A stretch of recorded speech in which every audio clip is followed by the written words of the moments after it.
Numbers 31, war against the Midianites. The Lord spoke to Moses, "Take just reparations for the Israelites from the Midianites. Afterward you will join your ancestors." Moses spoke to the people, "Equip some of your men for battle, so that they may go against Midian and execute the Lord's just punishment against Midian. You will send out for battle 1,000 from each of the tribes of Israel.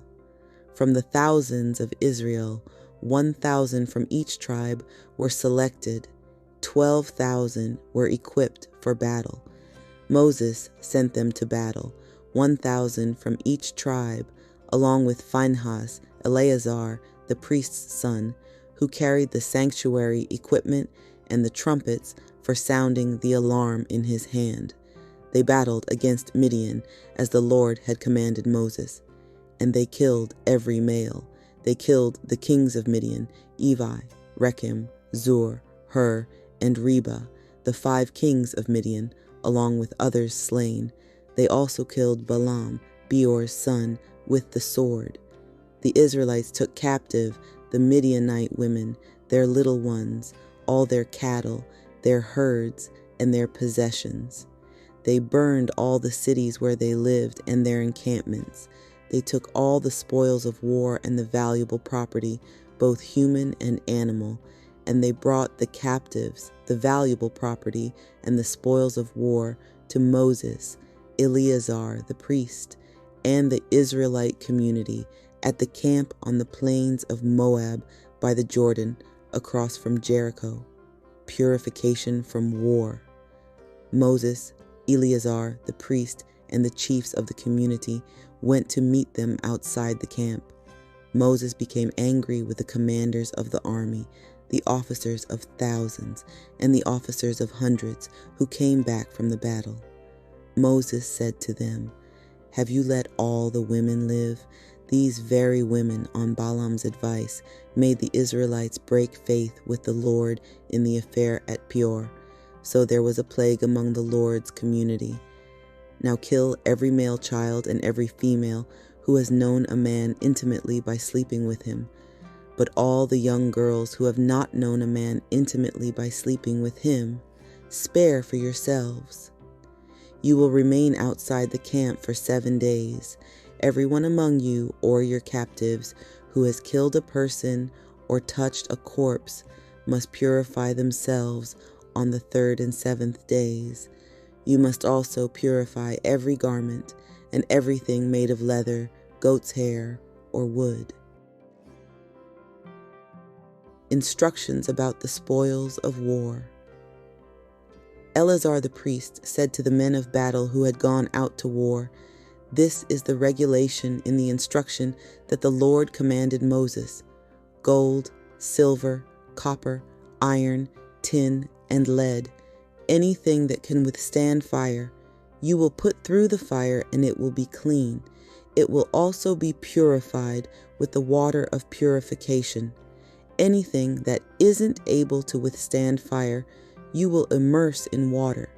You must wash your clothes on the 7th day, and you will be clean. Afterward, you may enter the camp." The Lord said to Moses, "You, Eleazar the priest, and the leaders of the community's households must take an inventory of the valuable property and the captives, both human and animals, and divide the valuable property between the warriors who went into battle and the entire community. You will offer as tribute to the Lord from each warrior who went into battle 1 living being in 500, whether human, oxen, donkeys, or flocks. Take it from the warrior's half and give it to Eleazar the priest as a gift offering to the Lord. But from the Israelites' half, you will take 1 out of every 50, whether from human, oxen, donkeys, or flock, all the animals. You will give them to the Levites who carry out the duties of the Lord's dwelling." Moses and Eleazar the priest did as the Lord commanded Moses. The valuable property remaining from the spoils of war that the people of the army had taken was 675,000 sheep, 72,000 oxen, 61,000 donkeys, and 32,000 women who had known a man intimately by sleeping with him. The half share of those who had gone out to battle numbered 337,500 sheep, of which the Lord's tribute was 675. The oxen were 36,000, of which the Lord's tribute was 72. The donkeys were 3,500, of which the Lord's tribute was 61. Humans were 16,000, of which the Lord's tribute was 32 persons. Moses gave the tribute, a gift offering for the Lord, to Eleazar the priest, as the Lord had commanded Moses. As for the half share of the Israelites that Moses divided from those who had gone out to battle, the community's half share was 337,500 sheep, 36,000 oxen, 3,500 donkeys, and 16,000 humans.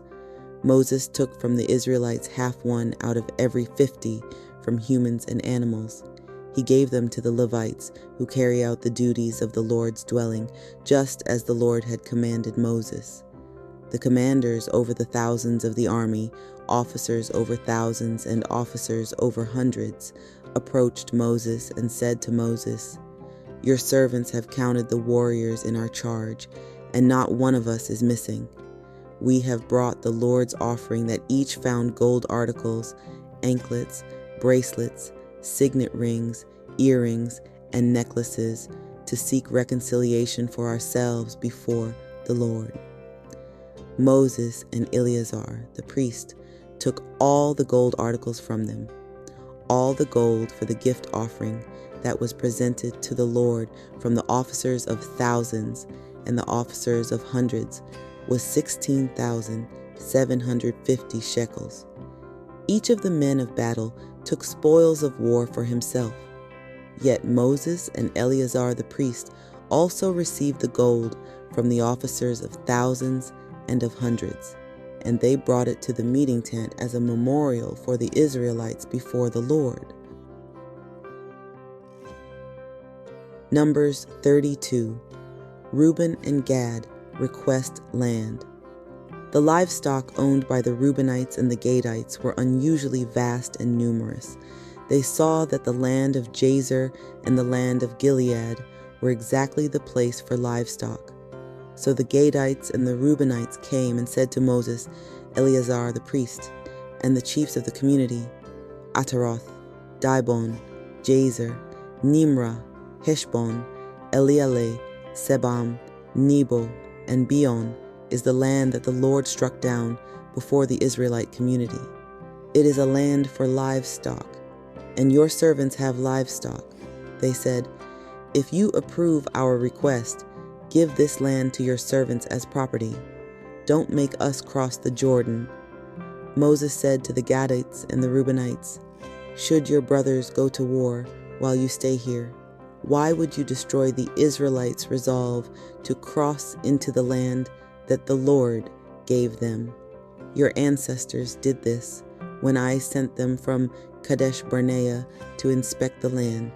They went up to the cluster ravine, saw the land, and destroyed the Israelites' resolve to enter the land that the Lord had given them. The Lord became angry on that day and promised, 'None of the persons that went up from Egypt, those 20 years old and above, will see the fertile ground that I promised to Abraham, Isaac, and Jacob, because they didn't remain true to me, except Caleb, Jephunneh, the Kenizzite's son, and Joshua, Nun's son, because they remained true to the Lord.'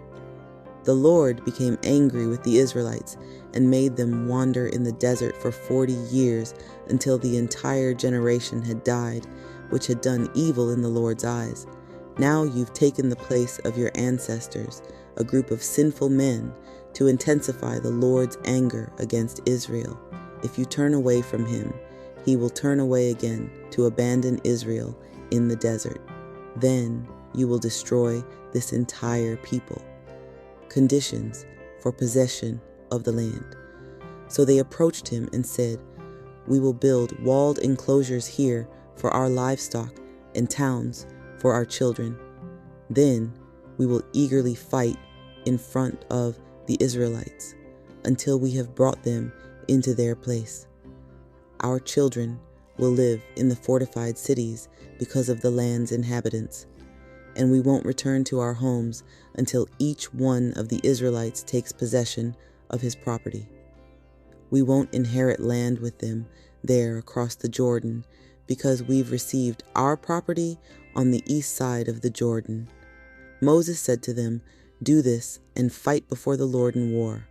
All of you who are equipped for war, cross the Jordan before the Lord until he has driven his enemies out before him and the land is subdued in the Lord's presence. Then you may return innocently before the Lord and Israel, and this land will be your property before the Lord. But if you don't do this, you've sinned against the Lord. Know that your sin will find you. So build towns for your children and walled enclosures for your flocks, but do what you have promised." The Gadites and the Reubenites said to Moses, "Your servants will do as my master has commanded. Our children, wives, livestock, and all of our animals will remain in the cities of Gilead. But your servants, everyone equipped for war before the Lord, will go over to do battle as my master said."